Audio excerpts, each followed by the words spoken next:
இப்போ வந்து 12th அப்புறம் உங்களோட பிக்கெஸ்ட் கன்ஃப்யூஷன் என்ன நினைக்கிறீங்க? என்ன கோர்ஸ் எடுக்கிறதுனே தெரியல. அது ரொம்ப நிறைய ஃபீல்டு இருக்குது. எனக்கு என்ன இன்ஜினியரிங் போகிறதா இல்லை பிஎஸ்சி பண்ணுறதான்னு தெரியல. என்னென்ன காலேஜ் பெஸ்ட்டு, எதில் சேரலாம், இதில் சேர்ந்தா பிளேஸ்மெண்ட் எப்படி இருக்கும், அதை பற்றி தெரியல. கோச்சிங் அங்கே எப்படி இருக்கும், எக்ஸ்ட்ரா கரிக்குலர் ஆக்டிவிட்டீஸ் எப்படி இருக்கும், ஸ்கில்ஸ் எல்லாம் கெயின் ஆகுமா நம்மளுக்கு, அப்புறம் கம்யூனிகேஷன் ஸ்கில்ஸ் அங்கே போனால் டெவலப் பண்ணிக்கலாமா, அதை பற்றி எதுவுமே தெரியல. வந்து நான் எல்லார்ட்டையுமே பேசுகிறேன், பார்க்குறேன், கேட்குறேன், எல்லாமே வீடியோஸ் கூட பார்க்குறேன் யூடியூப்பில்.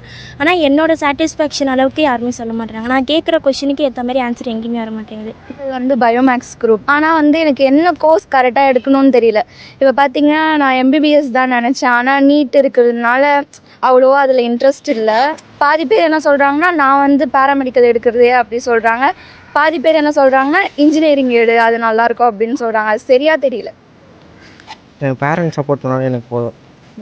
கோர்ஸ் வெரைட்டிஸ் ஆஃப் கோர்ஸ் இருக்கிறதுனால எது சூஸ் பண்ணணும்னு கரெக்டாக தெரியல.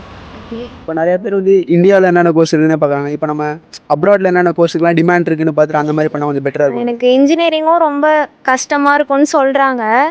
ஸோ கொஞ்சம் என்ஜாய்மெண்ட்டும் வேணும், கொஞ்சம் படிப்பும் வேணுன்றதுனால ஸோ பிஎஸ்சியும் பண்ணலாம். என்ன ஒரே இதுவாக இருக்குது. இன்ஜினியரிங் எடுக்கலாம் தான் பிளான் பண்ண, பட் எனக்கு மேக்ஸ் வந்து பயமாக இருக்குன்னு சொல்லிட்டு இன்ஜினியரிங் பக்கம் போகிறதா இல்லை பேராமெடிக்கலுக்கு போகிறதா இல்லை என்ன எடுக்கணும்னு தெரியல. இங்கே வந்து இன்ஜினியரிங்கில் மேக்ஸ் வரும் அப்படின்ட்டு ஒரு சின்ன பயத்தினால எதுன்னு கன்ஃபியூஸ்டாக இருக்குது எனக்கு ரொம்ப.